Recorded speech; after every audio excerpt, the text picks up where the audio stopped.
Hi travellers, in today's video we're going to take you on a journey from Brisbane, either the airport or the city, all the way to the Sunshine Coast using only public transport. If you're looking for an affordable and convenient way to get to the Sunshine Coast, stick around as I detail the Translink system in southeast Queensland, about the GoCards, the contactless payments, cost, and connecting with the transport options available.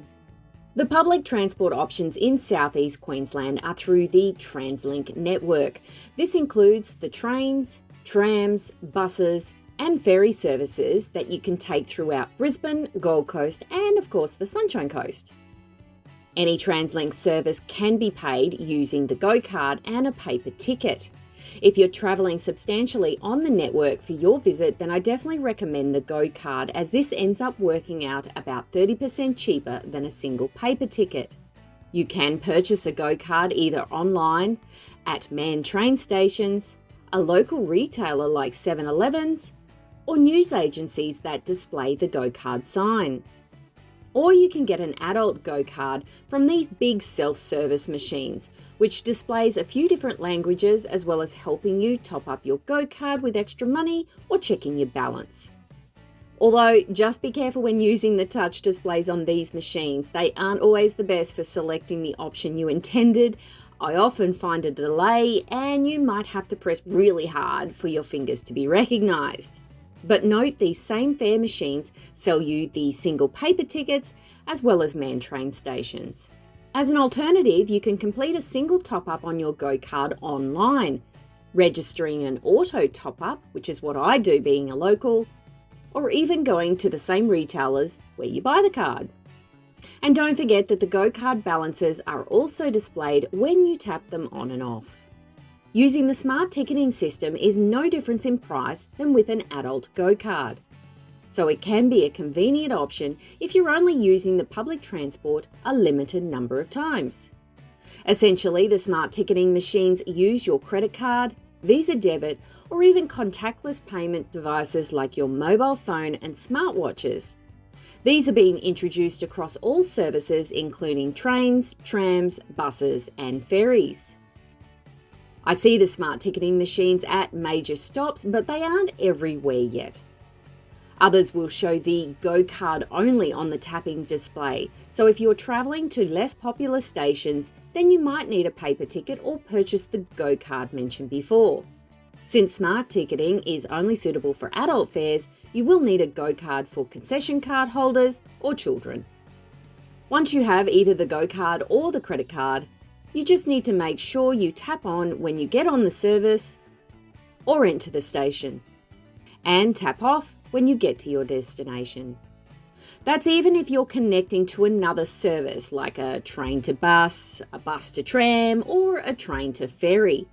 You have to tap on and off at each single one. You'll know it's activated when the big tick shows up and your card balance is displayed. Tapping off will also show a big tick, plus how much this trip cost. Failure to tap off your GoCard at the end of the journey will result in a fixed amount being deducted from your balance. Generally, this is the highest fare travelling all zones.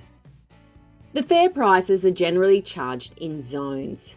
However, as of August 2024, they are trialling 50-cent fares to help with the cost of living across the entire network in Brisbane, Gold Coast, and the Sunshine Coast.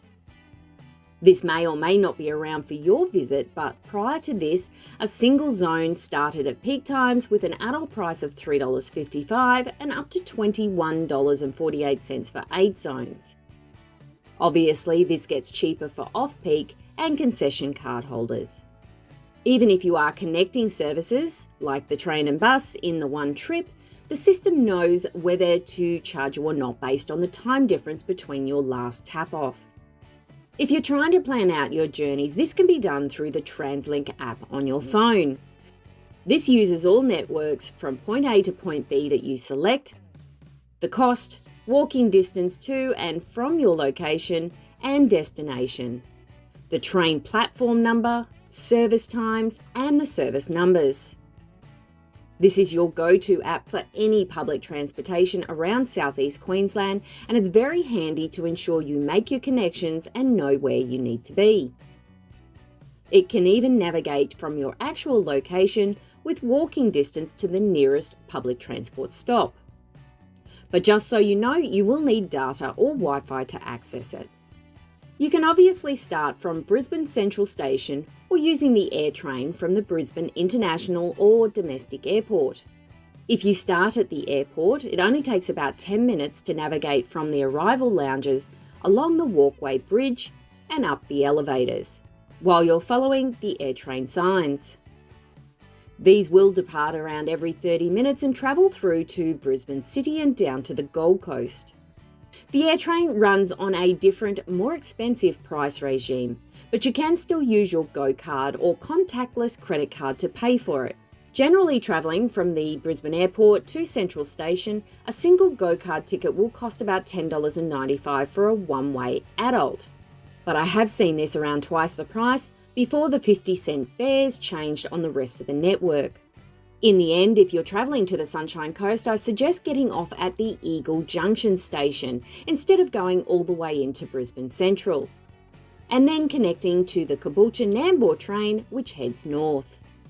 If you're starting at Brisbane Central Station, it's just the one express service you'll be catching, and you need to look out for the TV schedule travelling north and find the one coloured in green to Caboolture-Nambour. You shouldn't have to wait long for a train, probably within 30 minutes. But always make sure you stand back from the yellow line for safety. When the train stops, press the button in the middle for the doors to open, unless somebody has already pressed it from the inside. Then you can board the train. It's around 100 kilometres or 60 miles in distance between Brisbane City and Nambour, and it will take almost 2 hours to get to one of the stations. In comparison, travelling by car will take around 1.5 hours, but could be longer depending on the time of day and heavy traffic. However, there is about 10 stations around the Sunshine Coast and Hinterland areas, but no, every single one of these trains are about 20 kilometres from the coastal areas, so you will need to connect onto a bus to get to your final destination. I have heard rumours of a light rail or tram system being implemented, but that will be a few years away from now. Your Translink app will help you choose the best train station to get off, but Landsborough and Nambour seem to be the most popular and more likely to have closer connections with the buses. Along the way, you can enjoy a pleasurable journey with the sights of Greater Brisbane, and once you start getting past Caboolture, you'll see the hinterland areas. If anything, in between Beerburrum and Glasshouse Mountain Station, you'll need to look out for the amazing sight of Mount Tibrogargan. You could also just sit back and read a book, listen to music, or talk to the other passengers. There will be crowds on the trains if you're travelling with the Monday to Friday working traffic, but weekends and school holidays will probably be pretty cruisy and you shouldn't have any issues getting a seat. More and more people and the school kids will phase off as you get further north, travelling out of the city. Since it is a longer journey, there is a bathroom on board, and like most of the trains in southeast Queensland, they will have free Wi-Fi and all air conditioned. There are also quiet carriages. These are situated on the second and second last carriages of every service, which means if you're sitting in one of these, there is to be no talking loudly and chatting on your phone or playing music. All the other carriages are to have noise kept to a minimum, but there's a little bit more leeway than the quiet carriages.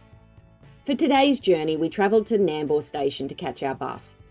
And you'll want to get off here for places like Mooloolaba, Maroochydore, Coolum, Yamundi or Noosa Heads. As mentioned before, Landsborough is another great option for connections, which is closer if you want to get to Caloundra, Kings Beach, Kawana, and you could also do Mooloolaba. I honestly find the buses a little harder to navigate, but the Translink app will help you find the right one. Firstly, the bus will display the service number mentioned in your app, but you also need to look out for the direction. We almost got on a bus that displayed the right number, but turns out he was going the other way on the same line. However, within 5 minutes, there was another one going the other way that we wanted to go. The bus will be subjected to normal vehicle traffic, and it's more like a milk run stopping all the time. They were comfortable enough with air conditioning and elevated seats towards the back. I do find you have to take more of a note of where you are though, plus you have to press the alert button when your stop is the next one coming up. They could definitely benefit from installing TV displays with stops coming up, but if you're new to the area, please just talk to the driver and tell them where you're going and they will generally stop there for you. Honestly, the opportunities are endless with where you want to go, and you can simply type a location into the Translink app. It will even tell you how long between connections and how far you have to walk from your last stop. Just remember to tap on and off with each service and you'll be fine. Sit back and enjoy the scenes and city streets, but it will be stopping every few minutes until you reach your destination. It took us about 30 to 40 minutes to get to the coastal areas, but this will also depend on whether you have other connections. But now, if you're looking for the best attractions while you're in town, then please click here for my best things to do on the Sunshine Coast and start planning out your itinerary. In the end, I hope this video has helped you get from Brisbane to the Sunshine Coast using public transport. Thanks a bunch for watching, and I will see you for the next one.